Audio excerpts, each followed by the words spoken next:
Is galwind waai oor groenie bosse op die pad buite Jende. Elke paas na week staan die spookmeisie daar as die herfstwind toe gaal huil. Met 'n lang swart harre onder sekelmaan toe sy oor die vlaktes haai. En haar klere blink spookagtig saam en haar duim vra om haar op te laai. En die kamnas die bergspook gel as die klippe berg afrol. En die spookmeisie van Uniondal wat duimery en droewig sing. Blommetjie gedenk aan my en sy lig haar duim na bo. Blommetjie gedenk aan my, sing die spook van die Klein Karoo.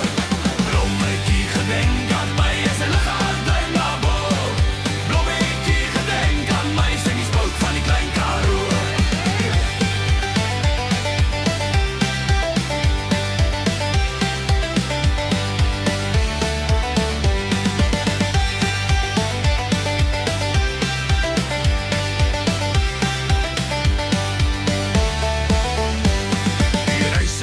Verby Uniondal het haar dikwels opgelaai.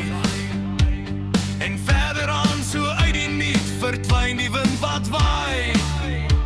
Soos jy saans in die lang pad dwaal oor die paase middernag. Pas op vir die spook van die Klein Karoo, tensy jy gaan spooke jag.